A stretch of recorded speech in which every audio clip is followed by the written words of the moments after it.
Hello guys, how are you. आज हम आपके लिए जो है एक नया टॉपिक लेकर आए हैं जिसका नाम है अंडजनन। मीन्स यहाँ पर है अंडाणु या एग का निर्माण करने की प्रक्रिया। ठीक है, oogenesis या अंडजनन, इसमें जो है मादा में जब एग का फॉर्मेशन होता है तो उस प्रोसेस को क्या कहा जाता है, तो उस प्रोसेस को कहा जाता है अंडजनन। क्या कहा जाता है? अंडजनन कहा जाता है। और देखें किस प्रकार से ये प्रोसेस होती है। फर्स्टली हम बात करेंगे oogenesis के अंदर कि फीमेल ओवरी के अंदर एक अंड की का फॉर्मेशन होने की प्रक्रिया अंडजनन कहलाती है ना। मीन्स यहाँ पर है कि ये अंड बनने की प्रक्रिया, मतलब एग बनने की प्रक्रिया को ही अंडजनन कहा जाता है। अब हम बात करेंगे कि अंडजनन कहाँ होती प्रक्रिया, तो हम बात करते हैं सबसे पहले ओवरी। ठीक है, अंडाशय। अंडाशय के अंदर जो है क्या होती है, प्रोसेस होती है। तो अंडाशय जो है क्या है, एक फीमेल पार्ट है। क्या है? एक मादा भाग होता है। मादा भाग क्या होता है? अंडाशय होता है। उस अंडाशय के अंदर जो है क्या बनता है, अंड बनता है, एग बनता है। तो इस एग बनने की प्रक्रिया अंडजनन। ठीक है, और ये कहाँ होता है? ये होता है जर्म कोशिकाओं द्वारा।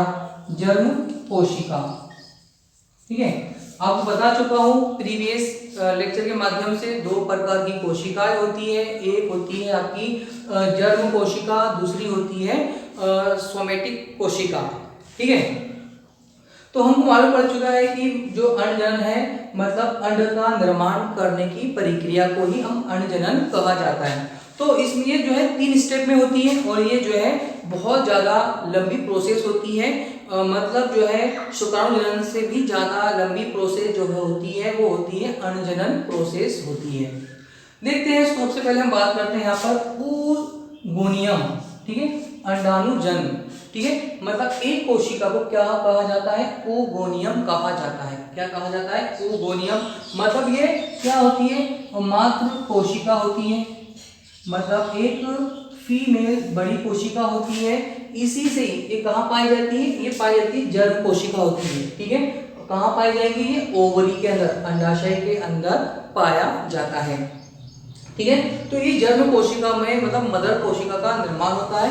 अब ये मदर कोशिका क्या करती है, मतलब कैसी होती है? डिप्लॉइड होती है। मतलब इनके अंदर गुणसूत्रों की संख्या कैसी होती है, जितनी रहती है उतनी ही जो है डॉटर के अंदर भी आती है।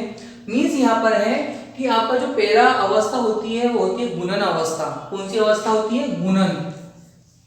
गुणन अवस्था होती है। इस गुणन अवस्था के अंदर जो है क्या होता है कि बहुत सारी कोशिकाएं बार बार डिवाइड होके जो है क्या होती है, बनती जाती है।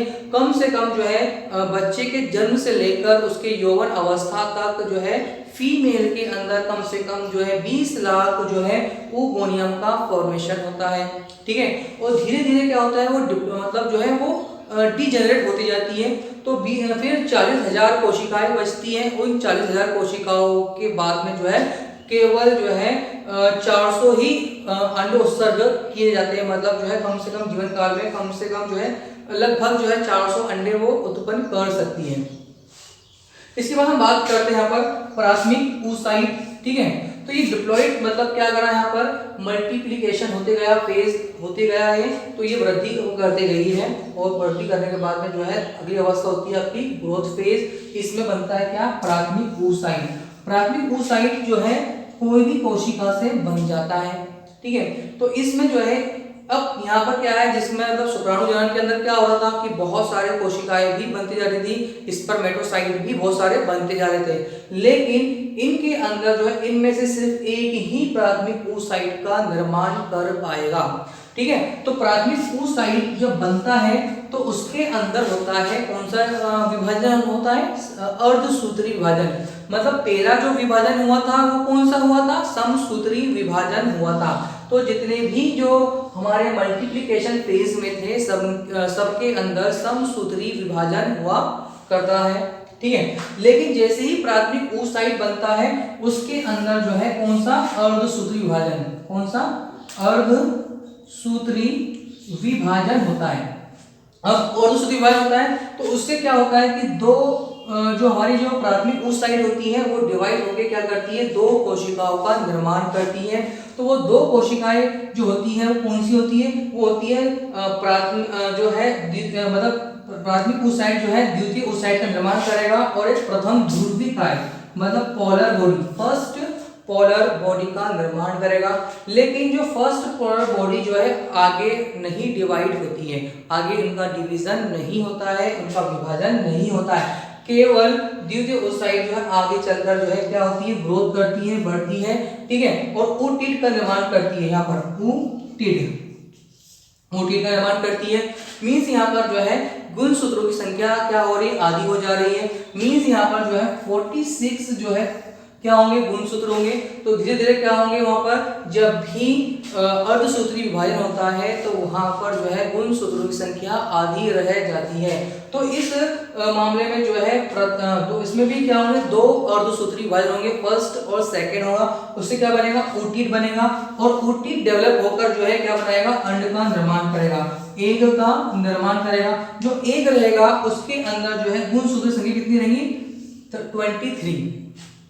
आप देखते हो कि आपको मालूम है कि जो है फीमेल के अंदर जब सब एक्स जो है गुणसूत्र होते हैं, तो इसका मतलब यहाँ पर ये है कि जब वो एक अंड का निर्माण करेगा तो एक अंड के अंदर जो है टोटल उसके पास में जो है 23 गुणसूत्र रहेंगे, जो कैसे रहेंगे, ऑटोसोम रहेंगे, एक समान गुणसूत्र रहेंगे। जब एक समान गुणसूत्र रहेंगे तो उसको क्या बोलेंगे, ऑटोसोम कहा जाता है। तो आपने देखा है कि oogenesis फेज के अंदर जो है मल्टीप्लिकेशन फेज आता है, उसमें जो है मतलब कोशिका वृद्धि करती है।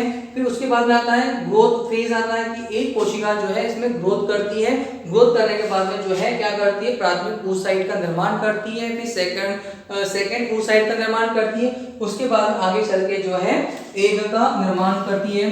तो इसमें दो प्रकार के जो है विभाजन होते हैं। प्रथम विभाजन कहाँ होता है, मल्टीप्लिकेशन फेज में होता है। सेकंड विभाजन जो है कहाँ होता है, वो प्राथमिक ऊतक बनने में होता है, और द्वितीय ऊतक बनने में अर्धसूत्री विभाजन का होता है। इस तरह से आज आपने देखा है कि अंड जनन जो प्रक्रिया होती है, अंडाणु को बनाने की प्रक्रिया होती है। आप लोगों को ये मतलब टॉपिक समझ में आ गया होगा। थैंक यू, धन्यवाद।